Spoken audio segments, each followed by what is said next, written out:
अस्सलामु अलैकुम वरहमतुल्लाहि वबरकातुहु। नहमदुहु व नसल्ली अला रसूलिहिल करीम, अम्मा बाद। भाइयों दोस्तों, नमाज ईद की नीयत किस तरह करेंगे? ईद की नमाज की नीयत इस तरह की जाती है कि मैं 2 रकत नमाज ईद उल फितर या ईद उल अज़हा वाजिब ज़ायद 6 तकबीरों के साथ नीयत करता हूँ। ये अल्फाज ज़ुबान से कहना ज़रूरी नहीं है, लेकिन इन अल्फाज की समझ होनी चाहिए। नीयत दिल के इरादे को कहते हैं, और अगर ज़ुबान से भी कह ले तो कोई हरज नहीं है। दूसरी बात यह है कि अगर नमाज ईद में मुक्तदी की कुछ तकबीरात निकल जाती हैं, रह जाती हैं, तो नमाज किस तरह पूरी करेगा? ईद की नमाज में अगर मुक्तदी की आमद मिसाल के तौर पे देर से हुई, तो ऐसी सूरत में ज़ायद तकबीरात निकल जाएं, रह जाएं, तो मुक्तदी ज़ायद तकबीरें किस तरह अदा करेगा? और अगर पूरी रकत निकल जाए तो वो पूरी रकत ईद की नमाज की इमाम के बाद वो कैसे अदा करेगा? तो यहाँ ये बात समझनी चाहिए कि इमाम साहब अल्लाह अकबर करके नमाज शुरू की। अब इमाम साहब ने अल्हम्दुलिल्लाह रब्बिल आलमीन से पहले 3 तकबीरें ज़ायद कह लीं। कहने के बाद अल्हम्दुलिल्लाह यानी क़िराअत शुरू कर दी। एक साथी, एक भाई लेट आया, और लेट आने के बाद वह इमाम के पीछे अल्लाह अकबर करके खड़ा होगा, और अल्लाह अकबर तकबीर तहरीमा के फ़ौरन बाद वो 3 तकबीरें ज़ायद कह लेगा। अब वो इस वक्त आया कि जब इमाम रकू के अंदर जा चुका है, तो अब वो ये ख्याल करेगा कि अल्लाह अकबर करने के बाद, यानी वो गुमान करेगा कि मैं 3 तकबीरें अगर ज़ायद खड़े होकर कह लूँ और उसके बाद रकू मिल जाएगा, तो फिर वो खड़े होकर तकबीरें कह ले, फिर रकू के अंदर जाए।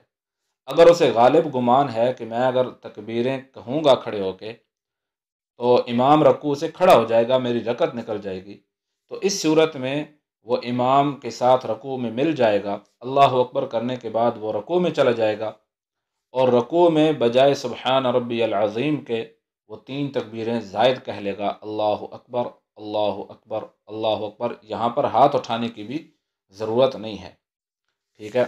इस तरह उसकी वो रकत उसको मिल जाएगी, चूँकि उसको रकू मिल गया है। यहाँ पर दूसरी बात यह है कि रकू भी नहीं मिला, यानी वो सजदे की हालत के अंदर आया, तो उसकी एक पूरी रकत निकल गई है। तो अब वो एक रकत किस तरह अदा करेगा? तो वो एक रकत इस तरह अदा करेगा, इमाम सलाम फेरेगा, सलाम फेरने के बाद मुक्तदी जिसकी एक रकत रहती है वो खड़ा हो जाएगा। खड़ा होने के बाद वो सुब्हानक अल्लाहुम्मा से शुरू करके सूरह फातिहा शुरू करने से पहले वो 3 तकबीरें ज़ायद कह लेगा, अल्लाहु अकबर, अल्लाहु अकबर, अल्लाहु अकबर।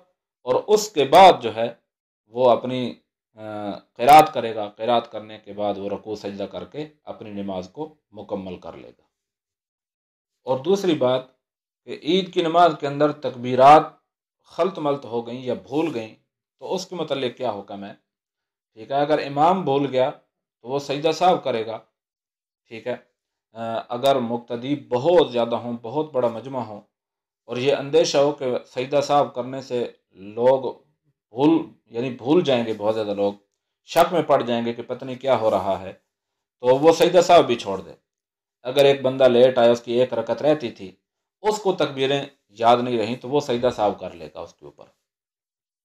अल्लाह जल्ल शानु हमें अमल की तौफीक नसीब फरमाए, और ईदगाह की तरफ जाते हुए अल्लाहु अकबर ऊंची आवाज़ से अल्लाहु अकबर तकबीरात कहते हुए जाएं। जिस रास्ते से जाएं, दोबारा किसी और रास्ते से, यानी रास्ता बदल कर अपने घर की तरफ। अगर आपको हमारी वीडियो पसंद आई है तो हमारे चैनल को सब्सक्राइब करें, हमारी वीडियो को लाइक करें, और हक़ का पैगाम आगे तक पहुँचाने के लिए हमारी मदद करें। अस्सलामु अलैकुम व रहमतुल्लाहि व बरकातुहू।